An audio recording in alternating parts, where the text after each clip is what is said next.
Hello and welcome to tonight's webinar regarding the scholarship process. For those of you who are logged in, can you guys just put on the chat if you can hear me? Hopefully you can. Let me see here.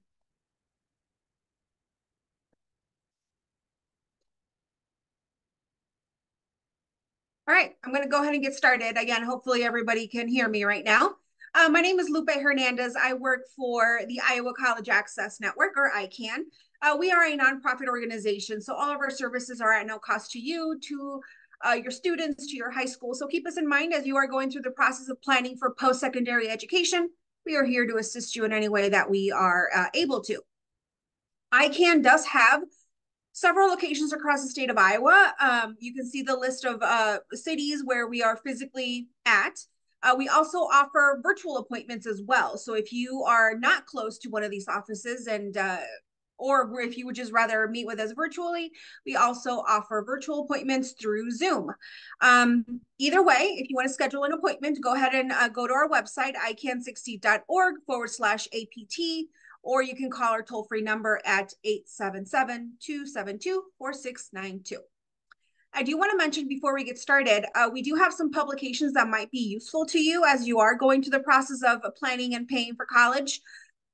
You have access to these materials. These are printed materials that we have, but we've also made them available to you in PDF form. If you go to icansucceed.org/materials, you will be able to access our Life After High School guide and our How to Pay for College guide as well. So this is a quick overview on what I'm going to be covering with you tonight. I'm just going to go briefly over the FAFSA process. I'm going to go over the types and sources of scholarships. For scholarships, sorry. I'm going to be going over the applications and what to expect and give you some tips. Same things with the essay. I'm going to be going over the essays and again, just giving you some general tips on writing your scholarship essay. I'm going to discuss letters of recommendation and activities resumes. And I also want to go over, what if you do get a scholarship that you apply for? What do you do after that? So let's get started. So first things first, I just want to go over what financial aid means.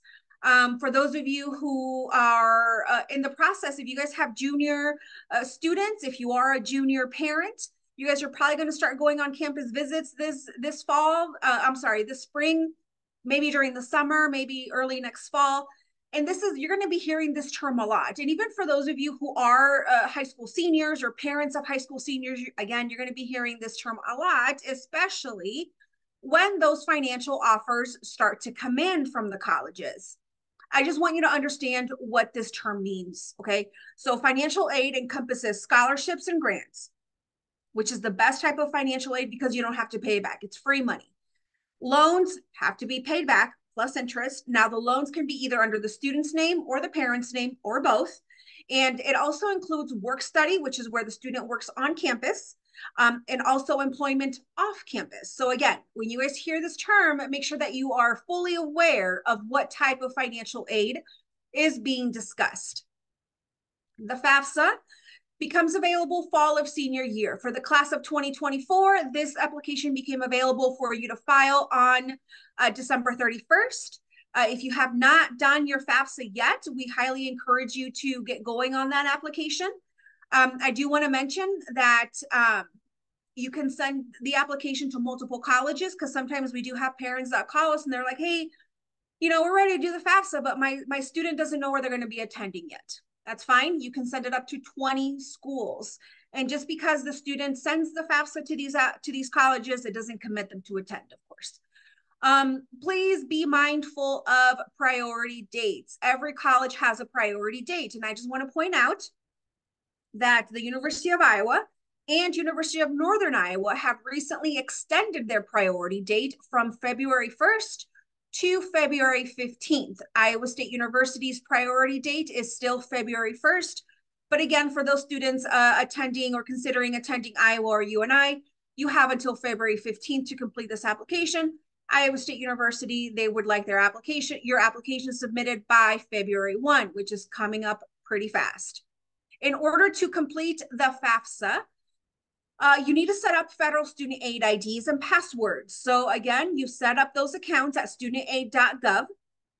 I highly recommend that you set up these accounts at least 3 to 5 days before you sit down to complete the application, because your FSA ID accounts have to be verified with Social Security Administration, and that does take a few days. So please set up your FSA IDs ahead of time. I'm going to mention quickly the CSS profiles. The CSS profile is a college scholarship service profile. So this is an application. It's an online application used by colleges and scholarship programs to award non-federal institutional aid. So this is not a federal form. It is a form that is requested by the college, and not all colleges need this application. So be very careful about that. If the student applies to a college and they request the CSS profile, it is for institutional aid, not federal or state aid. This form became available on October 1st. Schools may have different deadlines. So again, you want to check with your schools to be sure that you are getting this completed by their priority date. Currently, over 400 selective colleges and universities require the CSS profile to be considered for institutional aid. I just want to mention, when I say the word selective colleges and universities, I'm referring to colleges such as like the Ivies, right? Like Harvard, Columbia, like those types of schools. Closer to home, maybe like University of Michigan, Grinnell College do ask you to complete the CSS profile. St. Olaf in Minnesota would ask you to complete the CSS profile. So again, those types of institutions, the more selective colleges, would ask you to have this application form, this form completed in order to be considered for institutional money. The CSS profile may only be submitted through the sign-on link available at cssprofile.org. Again, for more information on this application, go to cssprofile.org. Or if you Google collegeboard.org, they also have, it'll also take you to the same place as well. All right. So where are the scholarships? I'm going to go over 4 sources of scholarships. First and foremost, I'm going to go over scholarships, colleges and universities. That is usually going to be the main source of aid coming to the student. I'm going to also go over sources for private and local entities. Sometimes they have scholarships.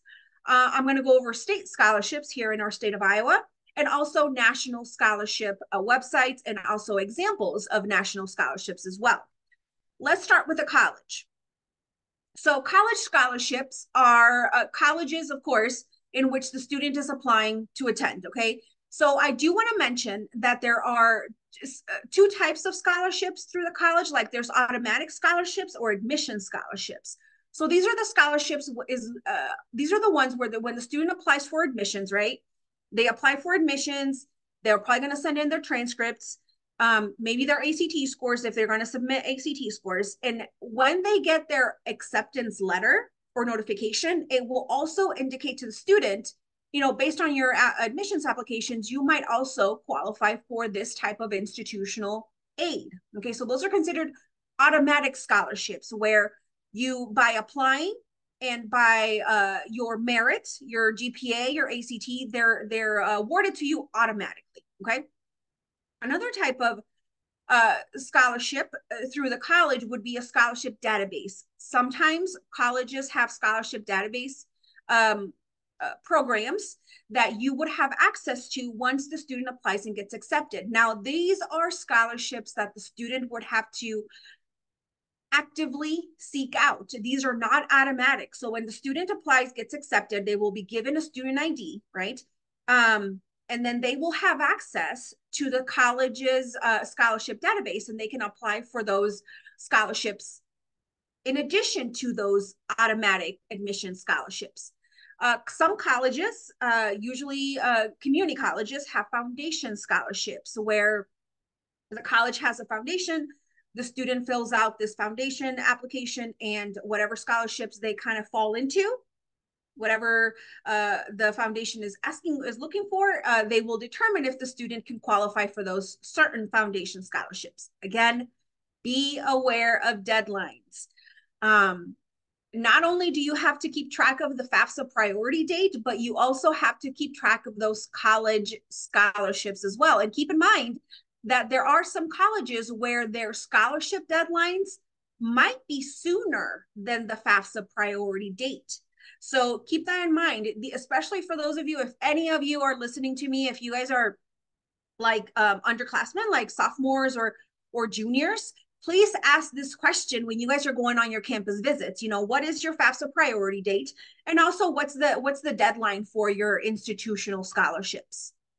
Here are some examples of some scholarships you might find. Again, this is just what I know, just because I'm, you know, where I live, and this is what I see most often with the families that I meet with. So Kirkwood has a foundation scholarship. So this foundation scholarship is due March 15th. So anybody listening to me right now, if you are considering attending Kirkwood, their foundation scholarship deadline is March 15th. You must have your FAFSA completed by then. If you go to their website, kirkwood.edu/scholarships, you will be able to apply for that. Iowa State University has something called the One App.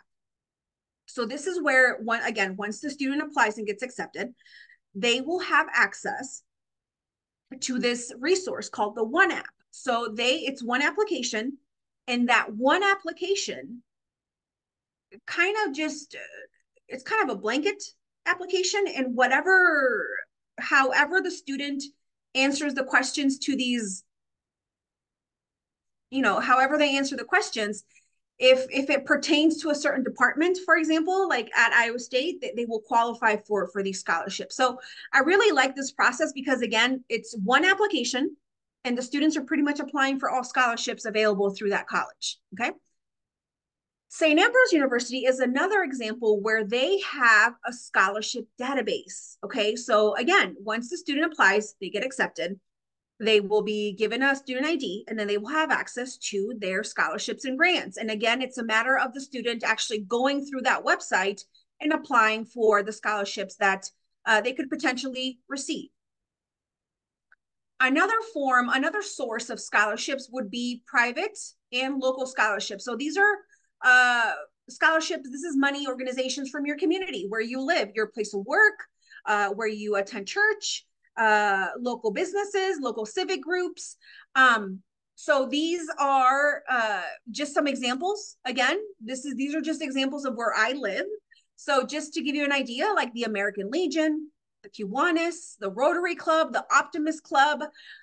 So check in your community to see what is available through them. Your school counseling office, your high school counseling office is going to be a great resource for these scholarships, because these organizations, the American Legion, the Rotary Club, they are the ones that are communicating with your school counselors and telling them, hey, you know, we have a scholarship available and hopefully your students will apply, you know. So check with your counseling office, however they communicate with you, whether it's through email, whether it's through a newsletter, whether it's through social media. Please just be aware of these scholarships that are becoming available now, and are going to be coming due very soon. So one thing I do want to mention about local scholarships, like local scholarships, usually, I'll be honest, it's not a huge amount of money, you guys. Like maybe it's like $500 or $1,000. And some students have it in their mind that because it's not like a huge amount, that it's not worth their time to fill out. The thing about it, though, is that their competition is their classmates. So there's a smaller applicant pool, so there's a better chance of them getting those scholarships.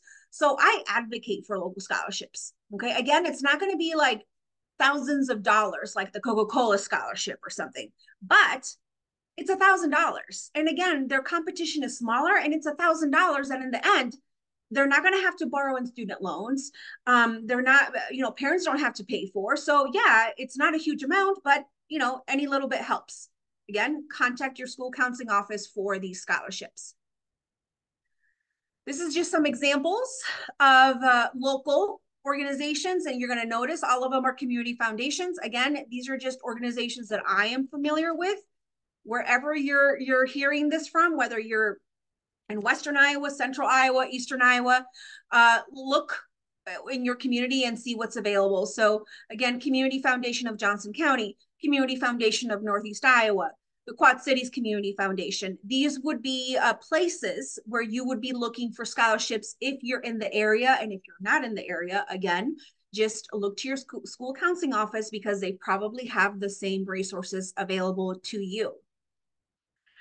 Another source of scholarships is state scholarships. This is from the state of Iowa. Now, again, the students must be attending an Iowa college to qualify for these scholarships.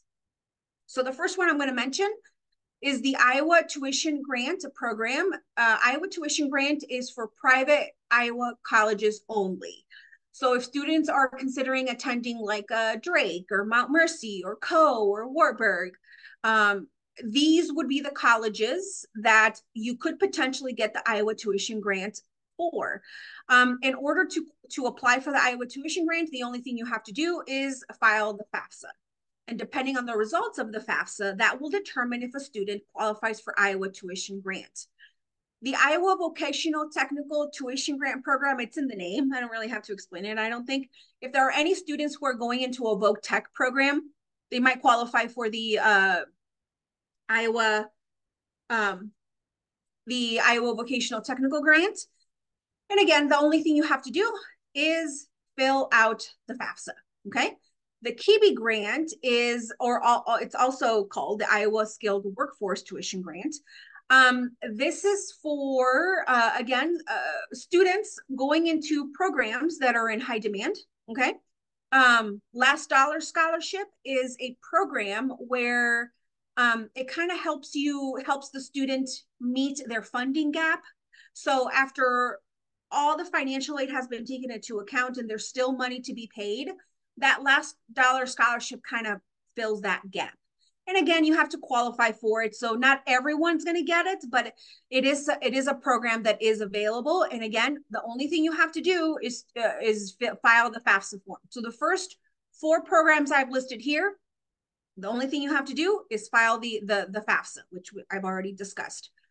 The last one, you have to do the FAFSA and also fill out the Iowa financial aid application.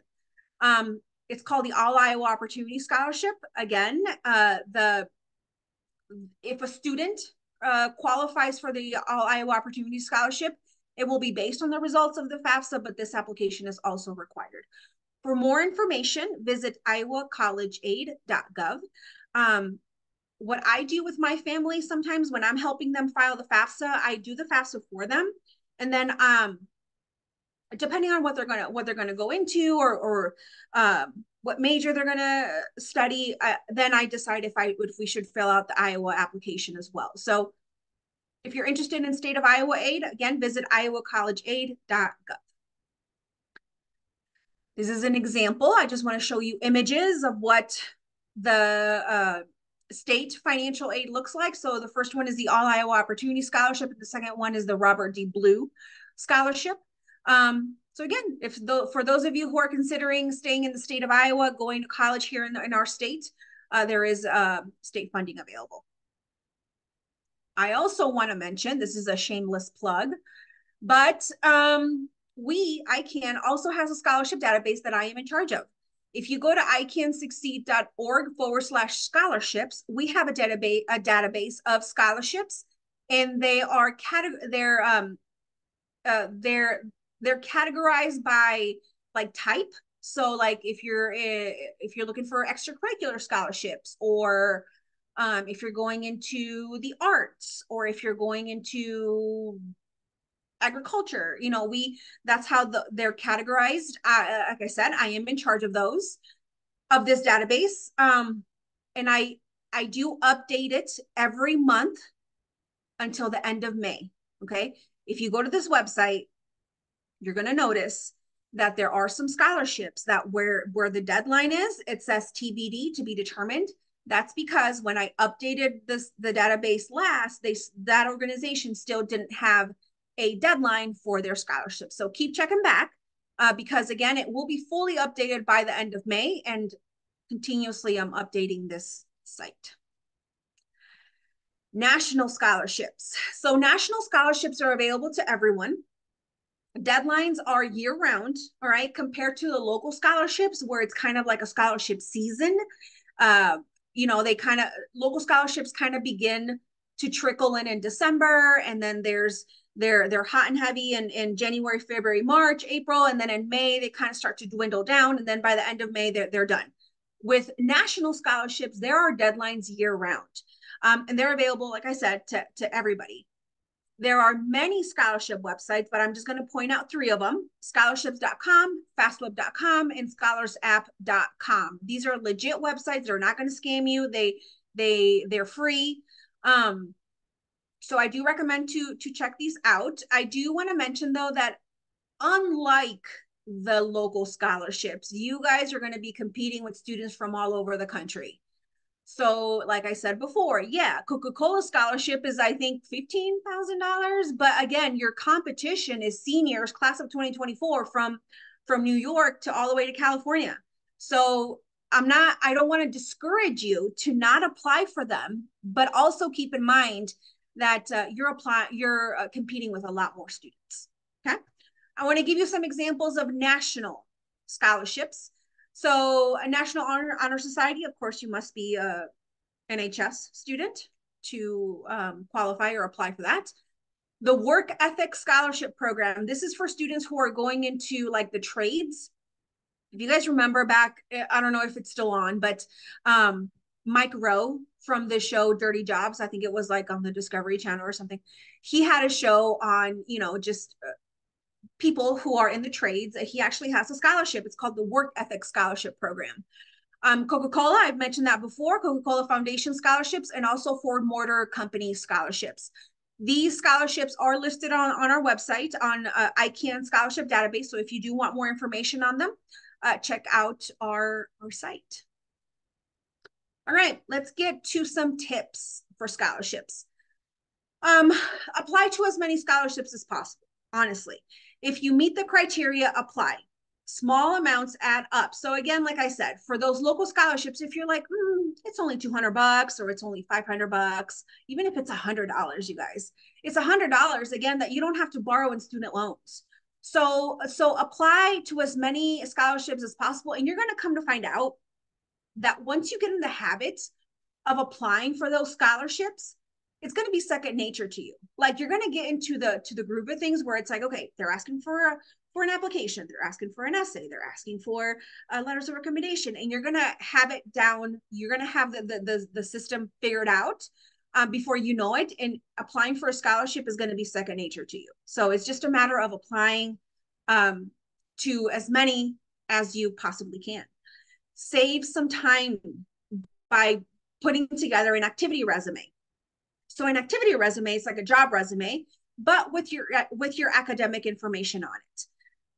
And we recommend you do this because you're going to notice that scholarships ask you the same thing over and over and over and over again. They ask you for your academic information, community involvement, any awards, any talents.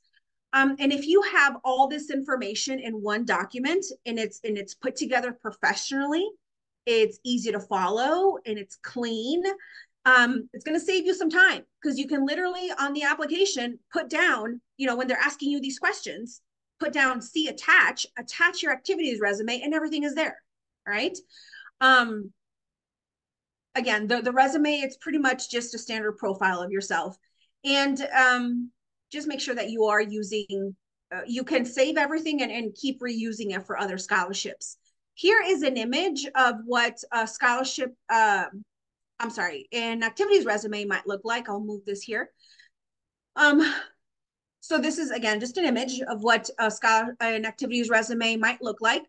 We've actually made this template available to you. So if you want to use our scholarship database, our activities resume, go to the website listed in the bottom here, icansucceed.org activities resume, and it'll be a PDF download.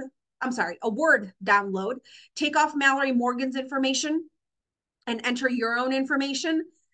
As you can see, it's clean, it's simple, it's to the point, and trust me, it's going to save you a lot of time in the future. There are some high schools where this is part of your curriculum. So for those of you seniors who are maybe in a careers class or a college prep class or an English class, if you've been working on an activities resume, or you're going to be working on an activities resume, really use that time to put together your resume so you can use it when you're applying for scholarships here shortly. Oh, sorry. What did I do? Sorry, guys. All right, there we go. All right, some more tips. The devil is in the details. Okay. Preventable mistakes are detrimental to scholarship applicants. Pay close attention to those details. And literally, like, I'm telling you this, the reason why I'm telling you this is because I myself am a scholarship committee chair for an organization out of the Quad Cities. And if there are students that we're really deciding who to award and maybe who not to, to pass on, we look at those tiny mistakes that would put one student above the other. So missing a deadline, do not miss a deadline. Okay. Putting in incorrect information, omitting information. All right. My advice to you, when you're filling out applications and something doesn't pertain to you, write down NA, not applicable. Because for me, like, if I'm reading your essay and you left something blank, I don't know if you forgot to answer the question or that just doesn't pertain to you. So to avoid that confusion, put NA. So that way we know when you're reading the application that it's not something you missed. It just doesn't pertain to you. Also, providing too much information. Okay. Read what the scholarship is asking for and only give us what you want. I mean, what we're asking for. I'll give you an example. A few years ago, for our scholarship, the one I mentioned that I'm a part of, someone submitted their like, it was their activities resume, but it kind of looked like a cover letter, and they included their senior picture. Not necessary, too much. So again, just be careful as far as what you're providing to the scholarship committee, and also, again, not following those directions. Some more tips: be organized and prepared. Keep a list of deadlines. So as you guys are hearing about these scholarships, like I just mentioned a whole bunch of them to you.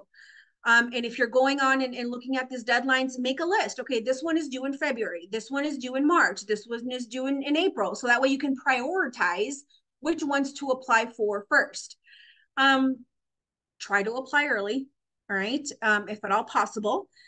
Information that you're going to need, you're going to just make sure that you have readily available your high school transcript. More than likely, they're going to ask for it. Activities resume, I already talked about that. If you guys put together your activities resume, have it polished, have it up to date, have it printed off, have it uploaded on your computer, so that way you can attach it to your application. Have your ACT scores or SAT scores ready in case they're needed. If you took this test, if some a lot of colleges are going test optional, so you may not have taken the ACT, but if you did, have it available in case it's asked. Your GPA, your class rank, have those letters of recommendation available, and also have the information from your FAFSA. So when you submit the FAFSA, you should get a student aid index, right? And some scholarship applications will ask you for this number that you got from submitting the FAFSA. So again, just be prepared to provide that information to the scholarship committee. Scholarship application. So look at the criteria, and if you meet the criteria, apply. I've already said that. But if you don't waste your time, you guys. Like, if it's a scholarship for kids who enjoy fishing and you've never fished in your life, why are you applying, right? Answer every question and follow the directions carefully. Use a professional email. A little advice on the emails. I highly recommend high school seniors to stop using your high school email address. And the reason why is because there are some school districts that when you graduate from high school, they're going to deactivate those email accounts, and you will no longer have access to them. So get in the habit of using your personal email account, your Gmail, your iCloud, your Yahoo, whatever you have. When you're applying for admissions and financial aid and scholarships and internships and job shadows, just make sure that you are applying for those. That you are using that personal professional email. Avoid misspelled words, improper punctuation, bad grammar, slang. Word check doesn't always catch all misspelled words. So just have other people look at it, your essay, your application before you get it submitted. Don't use acronyms or abbreviations. All right. So for example, a National Honor Society, like actually write it out. You know, I know what NHS is, but maybe my colleagues, my coworkers who are helping me review these applications, they don't know what NHS is. Don't use like the W with the slant to say with. Don't use the BC to say because. Actually write everything out. Type the application, please. If at all possible, type the application unless told otherwise. I do not enjoy reading applications where it's written, it's handwritten, and I can't read the handwriting, or it's really, really tiny. So if at all possible, type it out. And when you are typing it out, use business font. So like Times New Roman or Arial. Okay, don't use like the Comic Sans. Again, just not professional. Remember that you're writing a professional document and not a text message to a friend or a family member. Letters of recommendation, I've mentioned that before. We recommend that you think of at least 3 people that you could go and ask for a letter of recommendation from. Ask people who know you well and can speak to your accomplishments and work ethic. Okay. So, like a teacher, your school counselor, your coach, your principal, your pastor, your employer, a community member. But don't ask your mom or dad or your cousin or your grandma, because they're going to tell you you're amazing, and you are amazing, but they're being biased, right? We want someone that can speak to your accomplishments, but that they're not biased, right? Ask in advance. Okay. Don't go to them and say, hey, I know it's Wednesday. This is due Friday. Can you get this letter of recommendation done for me? Give them at least 2 to 3 weeks, you guys. 2 to 3 weeks. Give them your activities resume so they know, you know, kind of what you've done from freshman year to the up to that point in your high school career. You know, your AP biology teacher knows that you're an amazing student, but they may not know that as a freshman you made it to state cross country or whatever, you know. The more time you give them, the better quality it's going to be. Also give them the criteria of the scholarship. All right. So if it's a scholarship from the Rotary Club, give them the criteria so they can tailor that letter to what the scholarship committees is looking for, right? And like I said, just make sure that you have your activities resume and you give it to them, so it'll make it easier for them to write that. Essays. If there is a prompt for the essay, and there usually is, read it carefully. Read it carefully and answer the prompt. Sometimes I have people will say, well, can I just copy and paste from one scholarship to another? You can, but don't just like straight up copy and paste everything.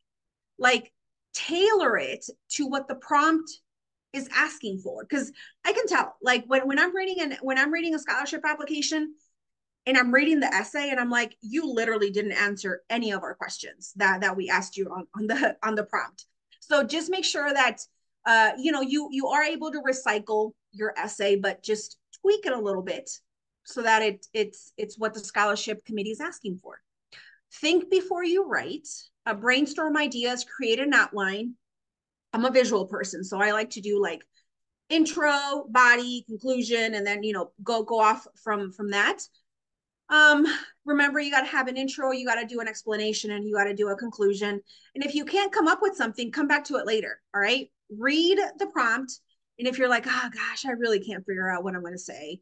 Or another thing you could do, and this is sometimes how I work sometimes, is that you just start a Word document and start typing, right? Just start typing. And something eventually will come up. You can always go back and delete and edit things. But the thing is start the process. Don't just get to a scholarship, say, hey, I could apply for this, and then stop there. Go through the actual steps of getting it done. All right. For scholarship essays, sell yourself, but don't try to overly impress. All right. So what I'm trying to say there is don't be arrogant about yourself. Be honest. Show that you're well-rounded, that you're, you know, academically, with extracurriculars, you've done community service, you volunteer, that you're a well-rounded student. Present a positive attitude. And if you're asked for challenges that you've faced, explain how you've overcome those challenges and present an optimistic outcome. It's not really fun to read downer essays. Like, I understand some people have had a difficult situations in their life, and maybe the essay prompt does ask you about that, but how are you going to use this experience to make it better for yourself and for others? Talk about your goals and how you plan to achieve them if we decide to give you our money, right? Know your audience, do some research. So again, this is very important. If you're applying for a scholarship, I'll give you an example with the scholarship that I'm in charge of, right? Our scholarship is from an organization called LULAC. LULAC is an acronym, right? And if you're looking at our scholarship, because it's on our database, you're looking at it and you're like, I meet the criteria for this, but you don't know what LULAC stands for. You might want to do some research on what that means. Don't repeat information from application and your activities resume. This is a pet peeve of mine, right? So in your essay, don't tell me what your GPA is, because I can see that from your activities resume and from your application. So don't repeat information that you've already included in other parts of your application.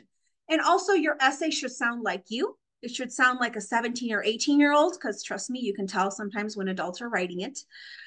It should sound like a young person, like yourself. And also make a memorable ending. Finish strong. You want to make an impactful ending, so that when we're deciding if we're going to select you and how much money we're going to give you, that you're like, man, that essay was strong, right? Final submission. Before you submit it, take a break before you make a final check. So walk away for a few hours, for a few days even. Make sure everything that is being asked is included and it's completed, right? If they're asking for activities resumes or uploads of your ACT scores, make sure everything is there. If the application is online, like I said, make sure all attachments and uploads are in there before you hit send. If you're mailing something or hand delivering, use a large envelope. This is minimal. This is just me saying this to you. I mean, take it or leave it. But I really enjoy it when students use the large envelopes, because I have a stack on my desk, and if it's not folded, like it's really neat, I don't know. It's just my preference. But if you're able to use a large envelope, do it instead of trying to squeeze everything into like a letter size envelope. Mail before the deadline, right? Don't miss those deadlines. And if you are going to mail it and it's the day of the deadline, get a receipt. This actually happened to one of our students a couple of years ago, where the deadline was March 31st and we got it like April 3rd or 4th. And I'm like, well, this is late. And then I called the student and they're like, no, I have a receipt. And sure enough, he submitted it by the deadline. So get a receipt if you're going to put it in the mail. If you win, if you get an award, keep track of what you win and how much of it. All right. Know if it will come all at once or if it's going to come half each semester. This is important. Often the money is sent to the college directly, but sometimes it goes to the student. So make sure that you're aware of that as well. Keep track of who it will come from and when. All right. So again, using an example with me.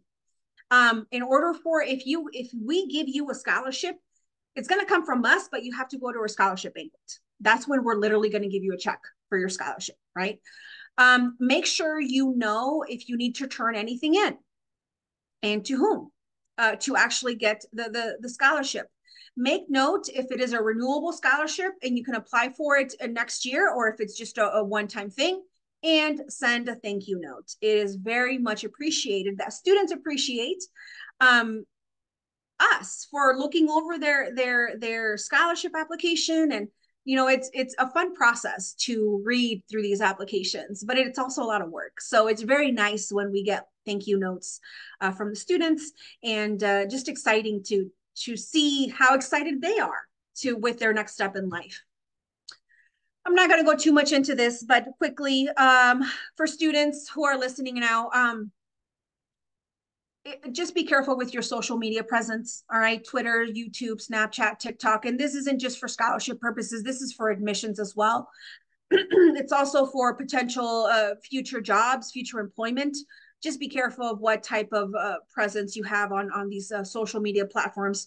Don't do anything you wouldn't want to see in the news or talk about in court because, whatever. Your cell phones, students, this is for the students, okay? Set up your voicemail. All right. If you have a phone and your voicemail's not set up, set it up and make sure it's appropriate, right? Like sometimes I have to call a student and it sends me to voicemail, but then it's like a song. Like, I don't know what that is. Make sure this is Lupe, can't answer the phone, leave me a message. Easy, simple, to the point. Also, check those voicemails, right? And respond to the voicemails. You never know who's calling. Maybe it is someone from a scholarship committee. Maybe it's a coach. Maybe it's an admissions representative. Maybe it's I don't know, but just make sure that you are responding to those voicemails. And I'll leave you with this: be aware of scams. They're out there, and they're heavy. So, if you are reading something, if you get something, that says this scholarship is guaranteed or your money back, a scholarship is never guaranteed. It can always be revoked. You can't get this information anywhere else. That's not true, because I just gave you a whole bunch of sources to look for scholarships. You can go to your school counselor, you can talk to your colleges, you can talk to the ICANN. We can help you with this process, and we'll tell you if something is a scam or not. Or something that says reserve your scholarship with your credit card. Again, that sounds pretty sketch. So just be careful with things like that. I'll leave you with our contact information there. Help is available in Spanish. I do speak Spanish. So if you would like to go over this in another language, let me know.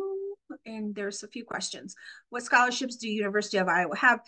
University of Iowa, I believe, has like a database. A database. So when a student applies and gets accepted, they have what do they call it? Like a Hawk ID, right? They have a Hawk ID. And when they have their Hawk ID, they will have access to their scholarship database. And again, you just kind of have to go through all of them to see which ones the student qualifies for. Will we get the slides? The internet keeps going out. I cannot send the slides because they are copyrighted. So we can't send them, but this is being recorded. So if you want the recording of it, I'm going to put it into a YouTube link tomorrow, and I will send it out if you want. All right. That is it. I don't see any more questions. I want to thank everybody for joining me, and I wish you the best of luck in this financial aid season. Bye-bye.